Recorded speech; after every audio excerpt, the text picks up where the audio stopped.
कथा, पुरुषार्थ कथा, सुनो सुनो सिद्धार्थ कथा। सत्य कथा, पुरुषार्थ कथा, सुनो सुनो सिद्धार्थ कथा। चढ़ते सूरज सा तेजवान वो कीर्तिमान, हुंकार भरे जब कूच करे, थर थर कांपे आसमान। वो राजपुत्र वो शूरवीर, पर्वत को भेद दे उसके तीर, शांति का स्रोत करुणा की धार, निर्झर झरे मन से अपार। वो राजपुत्र वो शूरवीर, पर्वत को भेद दे उसके तीर, है शाक्य वंश का वो तारा, जगमग है जिससे जग सारा। सत्य कथा, पुरुषार्थ कथा, सुनो सुनो सिद्धार्थ कथा।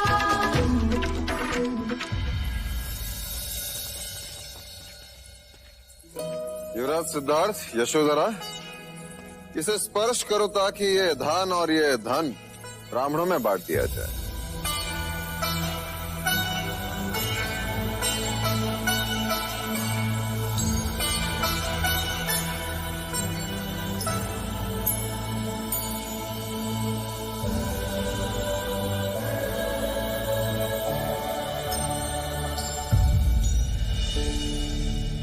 क्षमा महाराज, पर यह परंपरा हमें समझ नहीं आती। कैसी परंपरा पुत्र?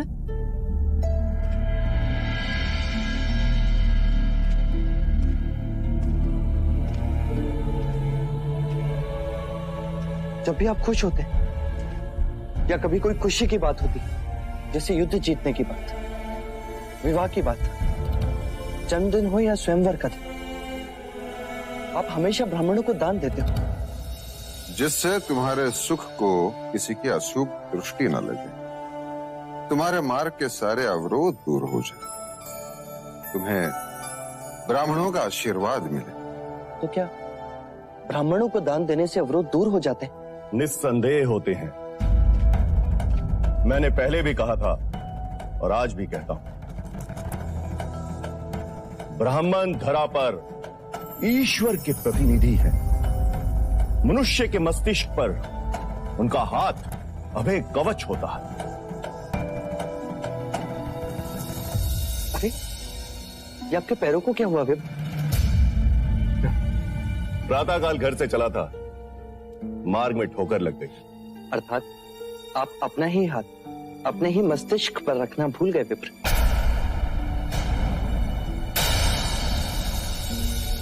अब कहना क्या चाहते हैं युवराज? वही महाराज कि जो ब्राह्मण केवल मनुष्य के सर पर हाथ रखने से उसके मार्ग के अवरोधों को दूर कर सकता हो, उसे स्वयं ठोकर क्यों लगी? ये हमारा अपमान है महाराज। मेरा उद्देश्य आपको अपमानित करना नहीं, पर इस प्रश्न का उत्तर तो आपके पास भी नहीं। प्रत्येक मनुष्य को अपने कर्मों के अनुसार फल भुगतना पड़ता है। अर्थात कर्म ही अंतिम है। आपके दृष्टिकोण से कर्म ही निर्णायक है। मनुष्य को अपने कर्मों से कोई नहीं बचा सकता। सत्य है। अर्थात आपके आशीर्वाद मिथ्या है विप्र। युवराज! क्षमा विप्र, आप गुरु हैं, ज्ञानी, मुझे उद्दंड ना समझे, पर जब कर्म ही सब कुछ है तो वर्णों को इतना महत्व क्यों कि ब्राह्मण मस्तिष्क पर हाथ रखे तो आशीर्वाद और शूद्र छू भी ले तो अपराध।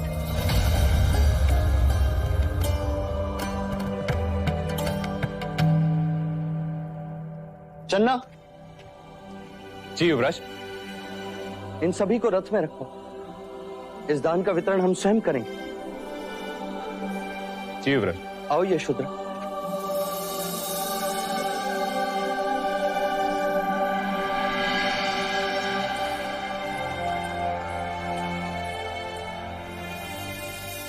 क्षमा आचार्य। युवराज सिद्धार्थ की जय, युवराज सिद्धार्थ की जय, युवराज सिद्धार्थ की जय, युवराज सिद्धार्थ की जय, युवराज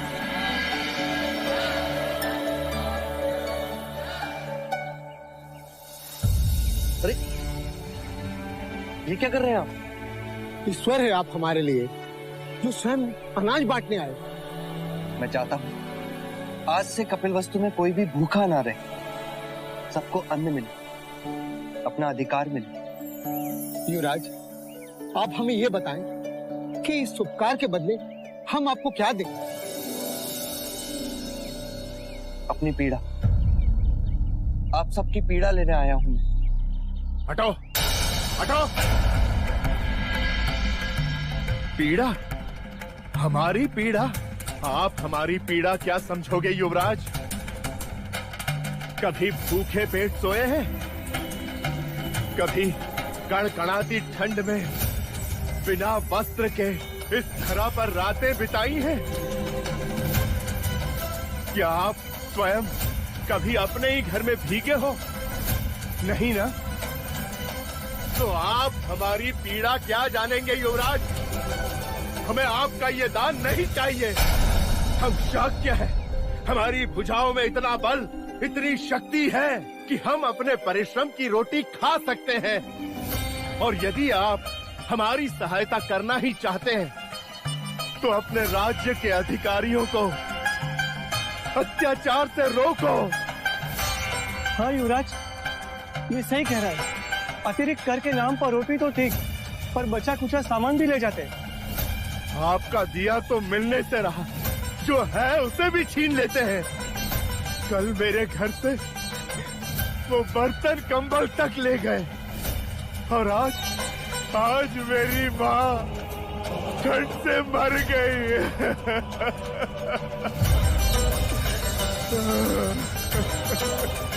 इतनी क्रूरता! कौन है अधिकारी?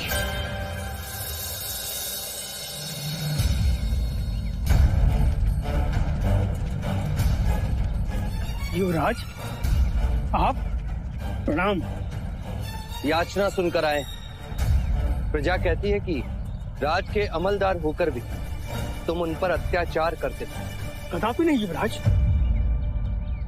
इतना धन? इतना धन कैसे, जबकि तुम तो किसान भी नहीं?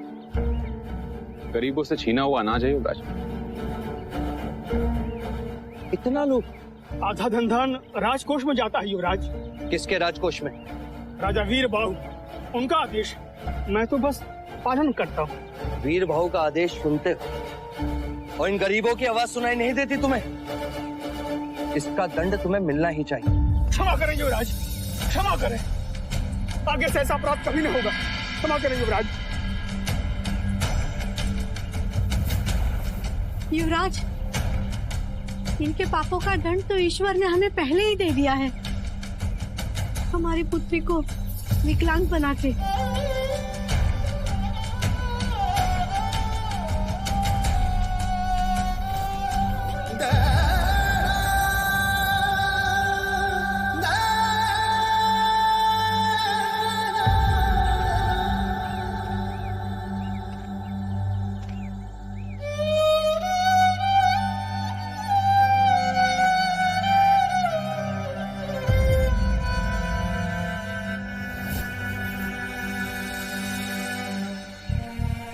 तुम्हारी पुत्री की व्यवस्था ने आज तुम्हें दंडित होने से बचा ली। अब जिन हाथों से तुमने ये छीना है, उन्हीं हाथों से गांव वालों में इस अनाज को बांट दो। अवश्य युवराज, अवश्य। और आज इस गांव के प्रत्येक बालक को तुम स्वयं अपने हाथों से एक खिलाओगे।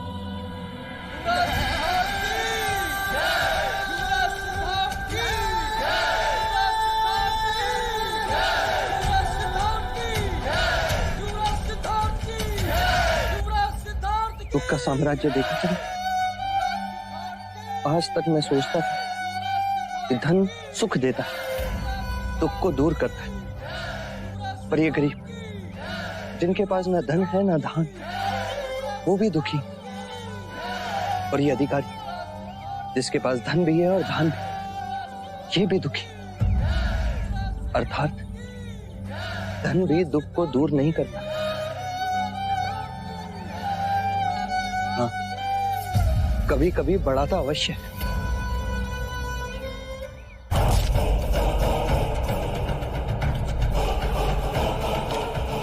कहो बांदुल, क्या है तुम्हारी उपस्थिति का कारण?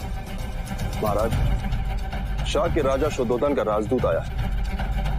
कह दो उससे कि महाराज मंत्रणा में नहीं मिल सकते। जी महाराज, परंतु वो आपके नाम महाराज शुद्धोधन का यह संदेश भी लाया।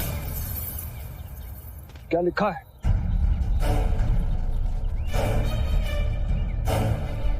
कौशल नरेश महाराज प्रसन्नजीत, युद्ध में आपकी पराजय के बाद हमारे और आपके बीच जो संधि हुई थी, उसके परिणाम स्वरूप आपने समग्र युद्ध खर्च देने का उत्तरदायित्व स्वीकार किया था। युद्ध में हुआ सारा खर्चा तुम हमें दोगे और साथ साथ ये वचन भी हम पर कभी आक्रमण नहीं करोगे। मैं वचनबद्ध हूं महाराज शुद्धोधन। जो शाक्य गणराज्य को शीघ्र ही अपेक्षित है, प्रत्युत्तर की अपेक्षा में मोहर शाक्य गणराज्य शिरोमणि राजा शुद्धोधन। उन्हें प्रत्युत्तर भेज दो बांदुल। इस समय सारा कौशल महाराज महाकौशल की मृत्यु शोक में डूबा है। इस समय हम संधि का उत्तरदायित्व निभाने में असमर्थ हैं, युद्ध खर्च नहीं दे सकते। जी महाराज, पर शीघ्र ही हम संधि के वचनों को पूरा करने का यथार्थ प्रयत्न अवश्य करेंगे। एक और युद्ध भेंट करेंगे।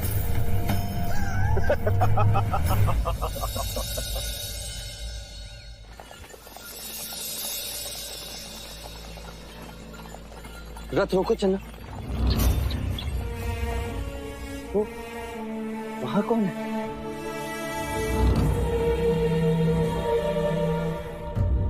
वो सन्यासी है युवराज। सन्यासी? आज पहली बार देखा उसे। हाँ युवराज, भ्रमण करते हुए कभी कभी आ जाते। फिर तो उन्हें भी अन्न की आवश्यकता होगी।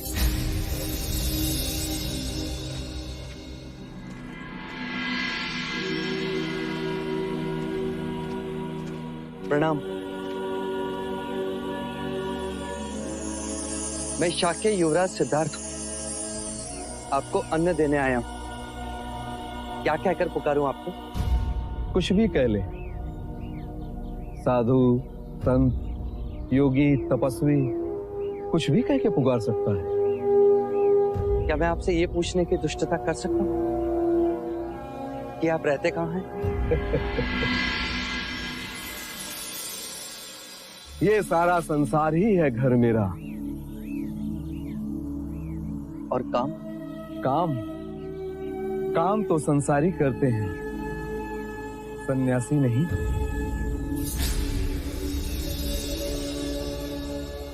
और अन्न प्रबंध वो कैसे होता है? भूख जितनी भिक्षा मिल ही जाती है। भिक्षा मांगने में लज्जा नहीं आती? अहम लज्जा को कुचल करके ही मनुष्य सन्यासी बनता है। और यदि किसी दिन कोई भिक्षा ना दे तो कोई शोक नहीं। ये प्रकृति इनकार नहीं करती। हवा कभी नहीं रुकती, जल तो मिल ही जाता है। वृक्ष फल देने से कभी भी मना नहीं करते। आप अपना समय कैसे व्यतीत करते हैं? मन को जीतने का श्रम करता हूं। ये कैसा कार्य है? ये मन ही तो है जो वासना मोह क्रोध में फंस जाता है।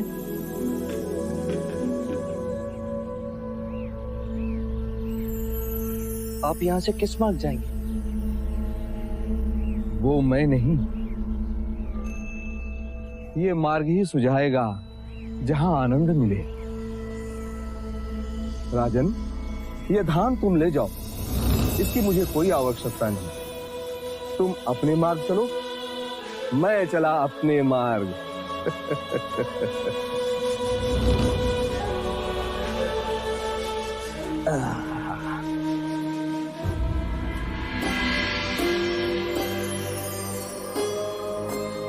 मैंने धनी देखे, दरिद्र देखे, सत्ता में अंध क्षत्रिय देखे, ज्ञानी ब्राह्मण देखे, पर ये कैसा जीवन है जो कुछ ना होते हुए भी इतना सुखी।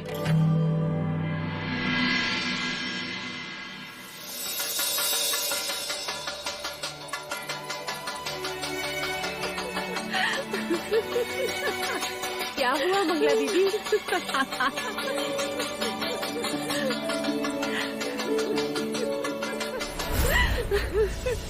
बात क्या है मंगला? खुशी का संदेश है, खुशी का, और ऐसी खुशी जिसके बारे में कोई कभी सोच ही नहीं सकता। पर ये तो बताओ मंगला काकी, संदेश क्या है? अरे ये शोर कैसा, क्या हुआ क्या? ये शोर मेरे सौभाग्य का है। पिठोरा से मेरे भाई तपोधन ने संदेश भेजा है। लीजिए लीजिए, पढ़ लीजिए, लीजिए। किंतु संदेश क्या है मंगला दीदी? उसने लिखा है, आदरणीय मंगला दीदी, पिठोरा से तपोधन का प्रणाम। निवेदन केवल इतना है कि क्यों ना कपिल वस्तु और पिठोरा के बीच जो संबंध है उसे और घनिष्ठ कर दिया जाए। हमारी पुत्री रोहिणी के संग आपके पुत्र देवदत्त का विवाह कर दिया जाए। यदि आपकी और राजा द्रोणादन की इस संबंध से सम्मति हो तो हम मिलकर इस बात को मार्ग दे सकते हैं और विधिवत आपके और हमारे आदरणीय महाराज शुद्धोदन से हम इस विवाह प्रस्ताव की बात करें। अरे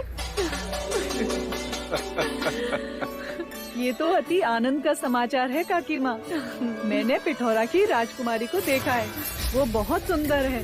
ज्येष्ठ की और उनकी जोड़ी खूब जचेगी। हमने तो कुलगुरु से उन दोनों की कुंडली भी मिलवा ली है। और पता है कुलगुरु ने क्या कहा? उन्होंने कहा कि इस विवाह से देवदत्त का भाग्योदय होगा। तुम केवल हाँ कह दो मंगला। शाक्य संघ की बैठक में मैं अवश्य बात करूंगा। तो परिवार में अब दो शुभ प्रसंग एक साथ होंगे। यशोधरा की गोद भराई और देवदत्त का ब्याह। बधाई हो मंगला दीदी, बधाई हो। अरे मंगला। हाँ। लीजिए भाई महाराज। मुंह मीठा कीजिए। बधाई हो अनुज। आप भी और तुम भी।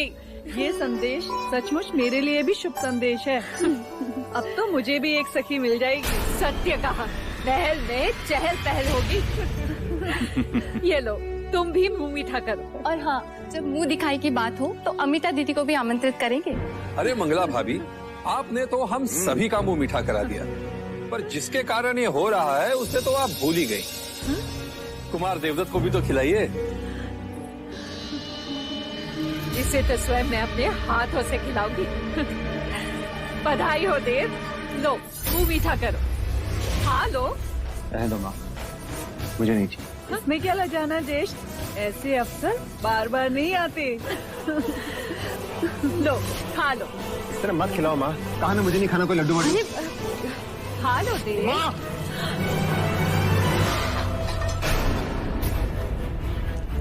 देवदत्त। कुमार, ये क्या किया? देव, देव।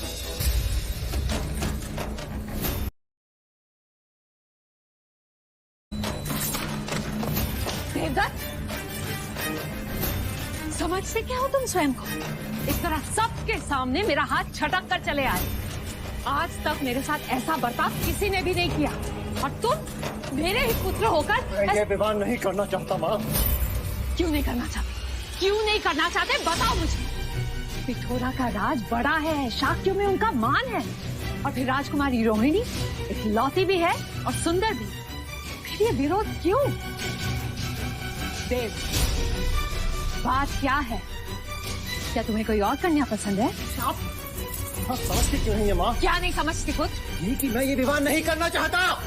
क्यों नहीं करना चाहते? इतना अच्छा संबंध है तो मना क्यों कर रहे हो? मैं पूछता हूँ, विरोध का कोई तो कारण होगा।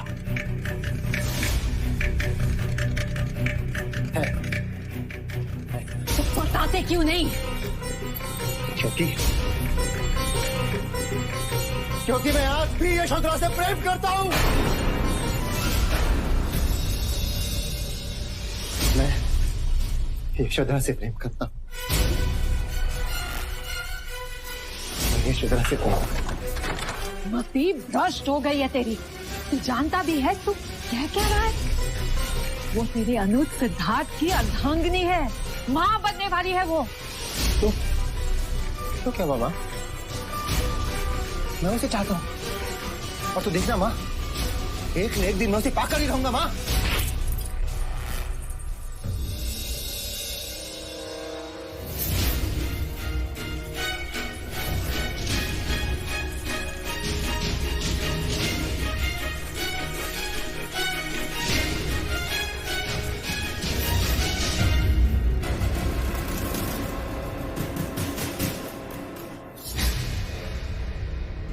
लज्जा नहीं आई तुझे ऐसी ओछी बात करते हुए? पुत्र, एक एक निवाला चांदी के थाली से तुझे खिलाया। उस झूठन पर तेरी दृष्टि कैसे गई देव? देखो पुत्र, तुम्हारी दृष्टि केवल सिंहासन पे होनी चाहिए, सिद्धार्थ की अर्धांगिनी पर नहीं। और जो संबंध हुआ ही नहीं, उसके बारे में क्या सोचना। मेरी दृष्टि को इस प्रकार देखना आपने सिखाया है, आप दोनों ने। जो सिद्धार्थ का है वो तुम्हारा है, तुम्हारा तुम्हारा। ये सीख आप ही की थी। और आज जब मैं यशोधरा के सिवा किसी और के बारे में विचार भी नहीं कर सकता, तो आप मुझे रोक रहे हैं। नहीं चाहिए मुझे कोई सिंहासन, मुझे केवल यशोधरा चाहिए, केवल यशोधरा।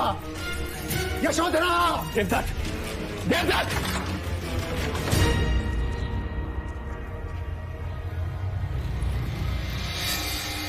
इसका विवाह शीघ्र करवाना होगा मंगला, अन्यथा किसी दिन इस महल में अनर्थ हो जाएगा।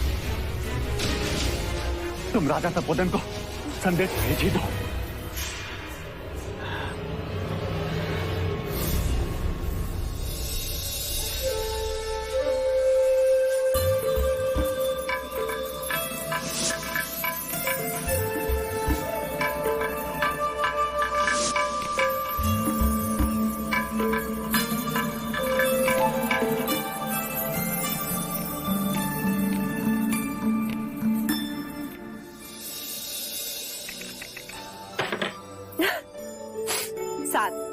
मैं जीत गई। यशो, यशो क्या हुआ? यशो, यशो, यशो, नटखट।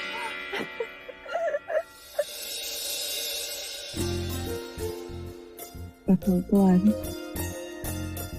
हमारी संतान कैसी होगी? कैसी होगी अर्थात? देव या देवी? मैं चाहता हूँ गोपा, मैं मनुष्य ही हूँ।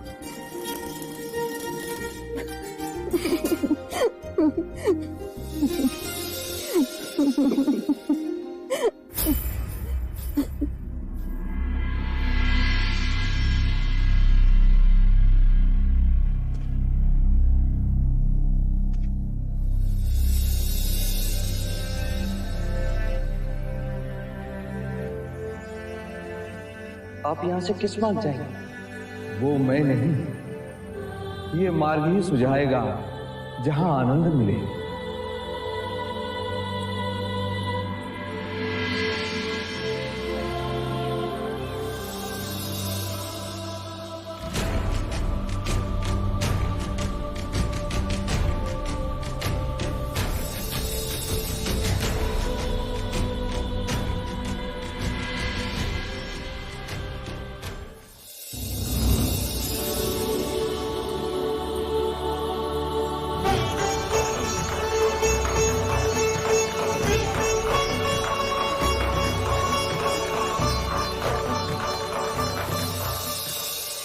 आओ मित्र दीदी, मार्ग में कोई कठिनाई तो नहीं है?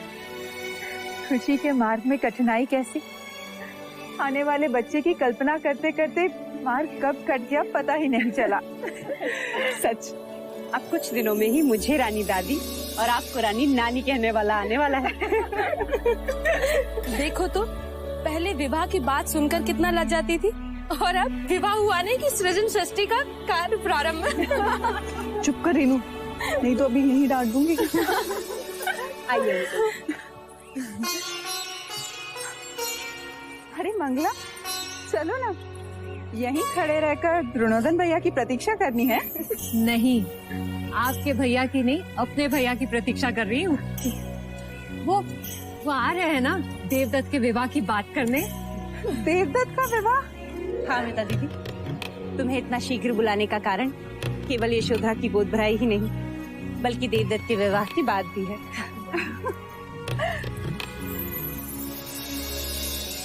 बधाई हो मंगला दीदी।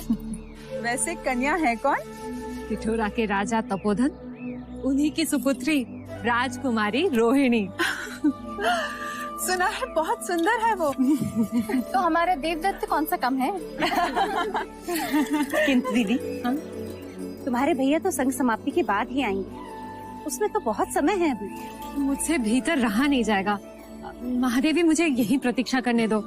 आप लोग चलिए ना, उनके आते ही मैं भीतर... अच्छा ठीक, तुम यही प्रतीक्षा करो, उनके आते ही हमें सूचित कर देना, हम सभी उनके स्वागत में उपस्थित हो जाएंगे। चलो रानी नानी माँ। सुस्वागतम। कपिल वस्तु में आपका स्वागत है, पधारिए। राजा द्रोणोदन, आपको हमारी ओर से कुमार देवदत्त के विवाह का प्रस्ताव तो अवश्य मिला होगा। हाँ राजा तपोधन, दोनों की कुंडलियां भी मिलती है। अब बस परंपरा के अनुसार आपकी और हमारे भाई महाराज के बीच औपचारिक बात हो जाए, बस इतना ही विलंब है। तो फिर सभा के उपरांत विधिवत हम महाराज शुद्धोदन से इस संबंध की चर्चा करेंगे। अवश्य आपका स्वागत होगा। चलिए पहले ये सभा तो समाप्त हो जाए, आइए। महाराज शुद्धोदन की, महाराज शुद्धोदन की। पिछली सभा में लिए निर्णय के अनुसार हमने कौशल नरेश महाराज प्रसन्नजीत को युद्ध के खर्च देने की बात याद दिलाने के लिए दूत भेजा था, पर महाराज प्रसन्नजीत युद्ध खर्च देने से मना कर दिया। अर्थात उन्होंने संधि का उल्लंघन किया है, अपनी अधम राजनीति का परिचय दिया है।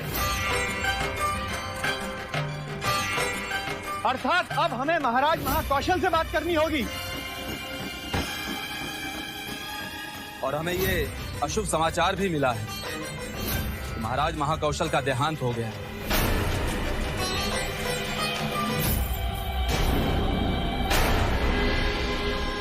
अर्थात प्रसन्नजीत को रोकने वाला अब कोई नहीं रहा। अब हम प्रसन्नजीत की मित्रता पर विश्वास नहीं कर सकते महाराज। हमने तो आपको युद्ध भूमि में ही कहा था महाराज कि युद्ध खर्च ले लो या उसे बंदी बना लो। आप नहीं माने। आप पर विश्वास करके हमने आपके पक्ष में युद्ध किया, मतदान भी किया, किंतु आपकी मनमानी के कारण आज सभी शाक्य राजाओं के राजकोष समाप्त हो चुके हैं।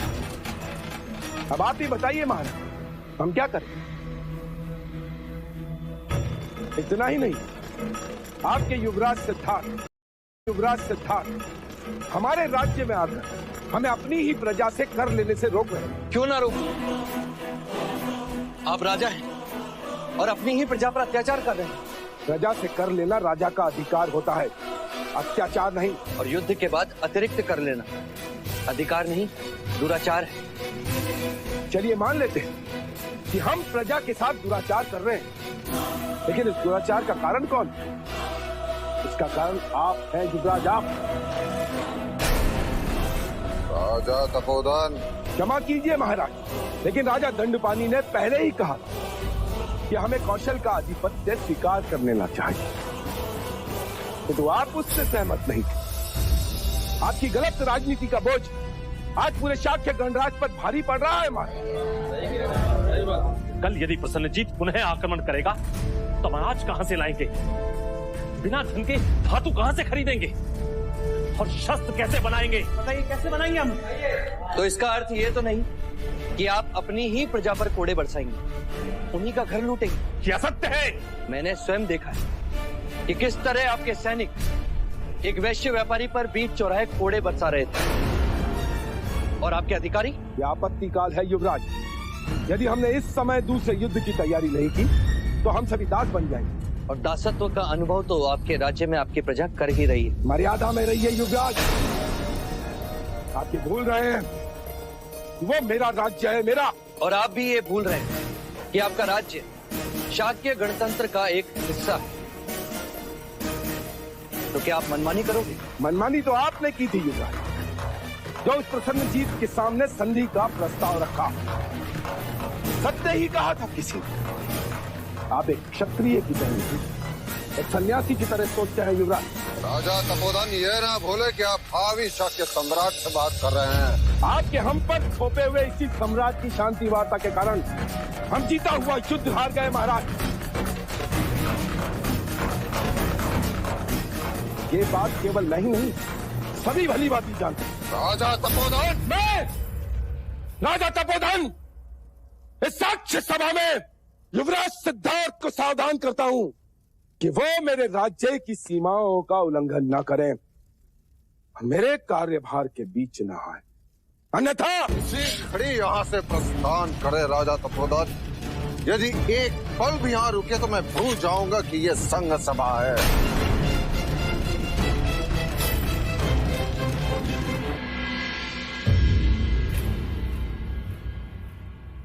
मैं अपने इस अपमान को कभी नहीं भूलूंगा महाराज। एक बात मैं अवश्य कहूंगा कि आप दोनों शाक्य गणराज के अपराधी हैं और आपको इस अपराध के लिए दंड अवश्य मिलेगा, अवश्य मिलेगा। चले गया पीछे तो पीछे रो क्या? अरे ये प्रजा का दरबार नहीं, शाक्य की सभा है। यहाँ सभी को अपना पक्ष रखने का अधिकार है। यहाँ ना कोई छोटा है ना कोई बड़ा।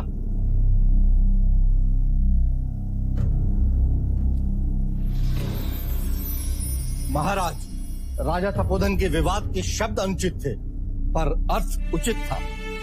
अब आप ही को कोई न कोई उपाय सुझाना होगा महाराज, अन्यथा संघ राज के नियम अनुसार आपकी जगह उसे लेनी होगी।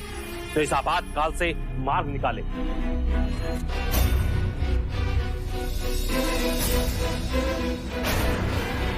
शाक्य सभा यदि अनुमति दे तो एक सुझाव है मेरे पास महाराज। कहो युवराज।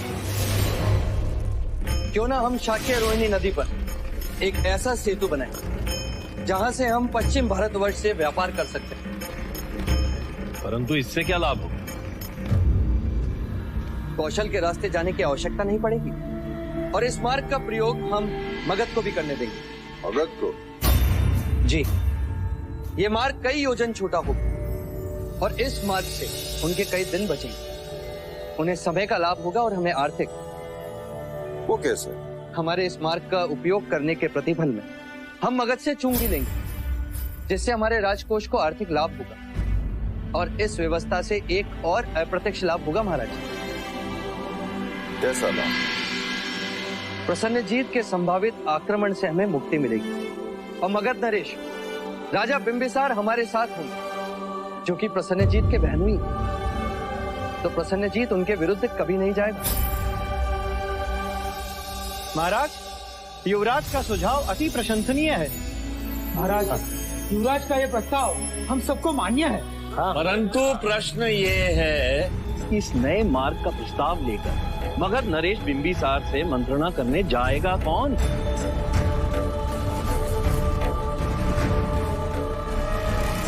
क्योंकि जो भी जाएगा प्रसन्नजीत उसे रोकने का प्रयत्न अवश्य करेगा। पर प्रसन्नजीत को कैसे पता चलेगा कि हमारी मंत्रणा का उद्देश्य क्या है? क्योंकि सुना है कि प्रसन्नजीत के गुप्तचर हमारे राज्य में है। तो फिर मगध नरेश महाराज बिंबिसार से मिलने कौन जाएगा? मैं जाऊंगा।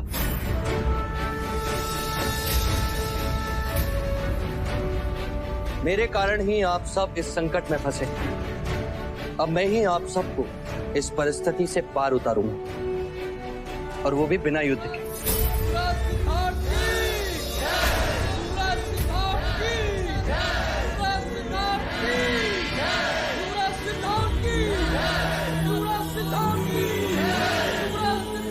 ये हमारी अति प्रिय अंगूठी है, इसे आप अपने पास रखिए, हमारी मित्रता का चिन्ह।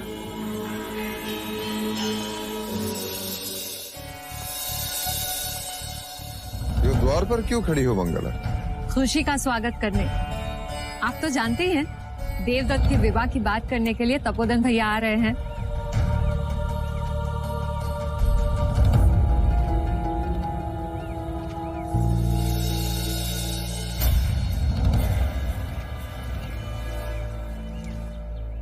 भीतर चलो मंगला। हाँ हाँ, आप चलिए, मैं तपोधन भैया के आते ही कोई नहीं आएगा। क्यों नहीं आएंगे? क्या बात है आर्य? बताइए ना। उन्होंने संदेश भेजा तुम्हारे लिए।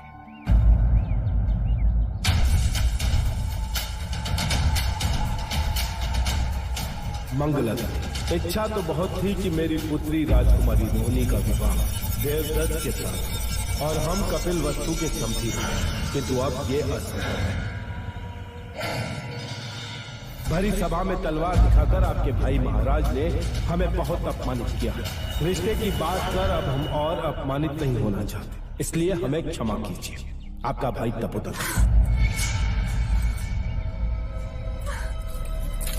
मंगला, मंगला,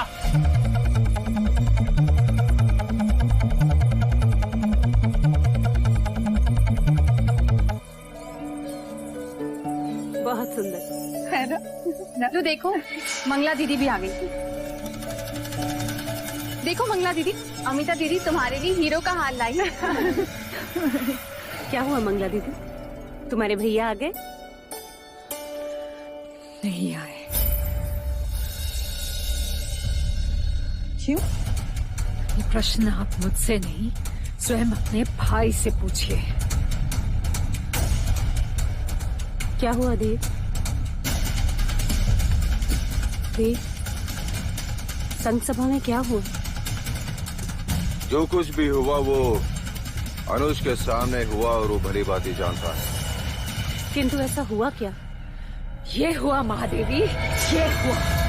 असम सभा में सिद्धार्थ ने सबके सामने मेरे भाई तपोधन से अभद्र व्यवहार किया और महाराज ने तलवार की नोक पे मेरे भाई तपोधन को संघ सभा से निकल जाने का आदेश दिया। और फिर मेरे भाई ने रोहिणी का संबंध देवदत्त के संग करने से इनकार कर दिया। मंगला, वो राजनैतिक विवाद था। खूब जान गई हूँ मैं आपकी नीति को, खूब जान गई हूँ।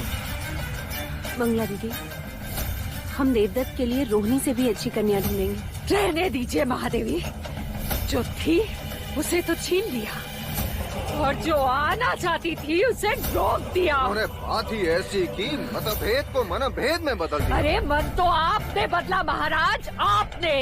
भेद तो आपने किया है देवदत्त और सिद्धार्थ में। अपने आवेश को रोको मंगला। विवाह के समय आपने वचन दिया था कि सिद्धार्थ के राज्य अभिषेक के समय देवदत्त को भी राज्य का हिस्सा मिलेगा। पर अब मुझे आप पर संदेह हो रहा है महाराज। वैसे इसमें आपका कोई दोष नहीं है, क्योंकि मैं तो पहले से ही जानती हूँ कि शाक्यों का तो राज चिन्ह ही इरावत है, जिसके दिखाने के दांत अलग होते हैं और खाने के अलग। शांत हो जाओ मंगला। चिल्लाने की कोई आवश्यकता नहीं है महाराज। जब चिल्लाने की आवश्यकता थी तब तो आपने कुछ भी नहीं कहा। सबके सामने दिखावा क्यों?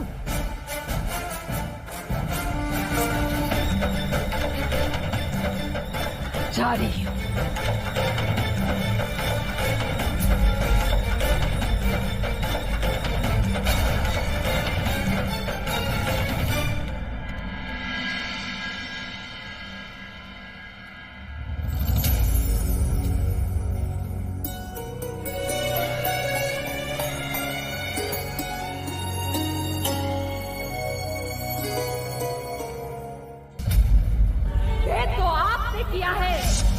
देवदत्त और सिद्धार्थ ने। युवराज सिद्धार्थ को सावधान करता हूँ कि वो मेरे राज्य की सीमाओं का उल्लंघन न करे, मेरे कार्यभार के बीच न आए।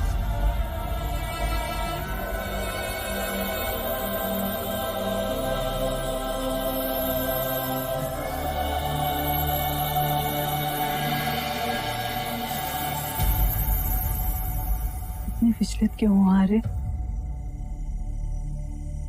प्रश्न तो यह है गोपा,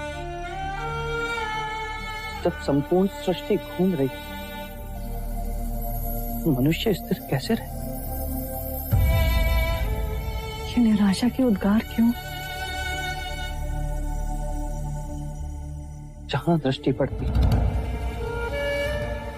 संघर्ष दिखाई देता है गोपा। शाक्य संघ में विचारों का संघर्ष, महल में अपनों से संघर्ष। मंगला काकी भी अप्रसन्न है, वो भी यही समझती है कि मैंने विचार पूर्वक राजा तपोधन का मान भंग किया, जिससे ज्येष्ठ का विवाह न और स्वयं मन से संघर्ष। मंगला काकी ने, उनका क्रोध तो बुलबुला है, यूं आया और यूं गया। हाँ गो,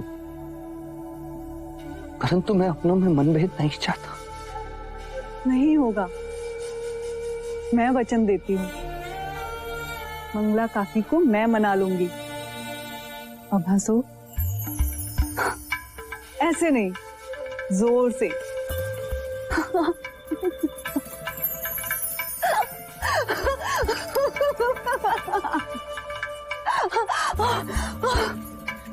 क्या हुआ गोपा?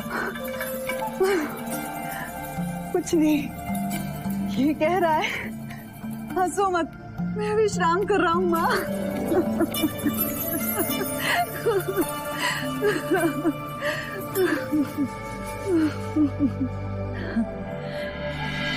बस इसी तरह हंसते रहो सिद्धार्थ, जिससे तुम्हारी हंसी सारे संसार में इतनी गूंजे कि दूर दूर तक दुख की आवाज सुनाई न दे।